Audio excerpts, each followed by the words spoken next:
Pasok sa electrical room. Kailangan kasi natin itong i-daily check up yung temporary connection natin. Baka kasi bigla itong mag-init, mag-overload. Kaya i-check ng maigi. Yan, okay naman. Medyo ano dito, ano, wala na yung cobwebs. Tapos yung bus gutter, oh. Oh, yan. Pwede yung hawakan. Hindi, bawal yan. Loko lang. Ito yung temporary check up natin papuntang sound stage. Ano lang yan, konti lang yan, maliit lang yan. Pero load natin dyan, wala pang 60 amperes. Wala pang nga siguro 40. Yeah, check up natin to araw-araw kasi nga temporary connection lang kasi to.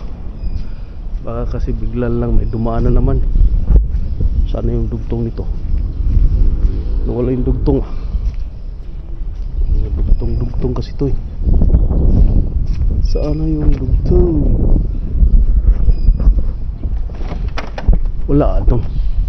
Safety naman. Yan ang dugtong ko. Bates 60 ampere na Bates dugtong, tapos may isa dito. Halos araw-araw ganitong ginagawa. Delikado kasi dito, dami mga pako, hindi safety sa paglalakad. Ayun, oh. Ito yung dugtong ng Bates. So wala naman, okay naman, hindi naman siya uminit.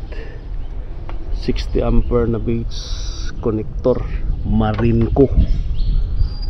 Tapos ito, ang laman nito number 8 na 3 wires. Ginawa lang 3 phase para mas malaki ang load. Sige, yan, okay naman. Pero yan nga, magulo nga dito, napakagulo. Ginawa ng ano, tambakan, parang basura. Temporary cabling papuntang soundstage. Okay, labas na tayo. Punta na tayo ng soundstage. Titingnan kung okay ba sila doon. Dito yung dadaan at tumawid, no? Lakad daily routine, parang exercise na rin. Kailangan kasing i-check, baka kasi may nag lost connection, tapos mag-ghost pa ng ano, electrical hazard. Ito wire na yan. Yan, papunta yan dito, papunta sa tapos yung mga connection nya, lagyan na ng konting safety, pero safety na nasa ilalim. O connector na naman yan. Bates 60 pa rin yan, papunta dun sa loob. Hindi lang tayo papasok dyan. Ano naman, wala masyadong tao. Minsan lang pinapasukan, kaya walang problema. Pero may dugtong pa rin siya. Dito tayo, mahangin dito.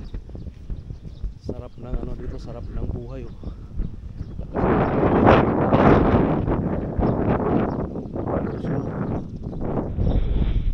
Taas kasi mahaba kasi shoreline pag yan. Tapos yung wire lumabas na naman dito, papunta na doon sa soundstage. Ito yung dinaanan ng wire. Yan. Papasok ang wire. May ano lang yan dyan, parang may dalawang dugtong, pero tinignan ko na yung kahapon, okay naman. Tapos wala masyadong tao dito. Yan, papasok dyan. Tapos dito kasi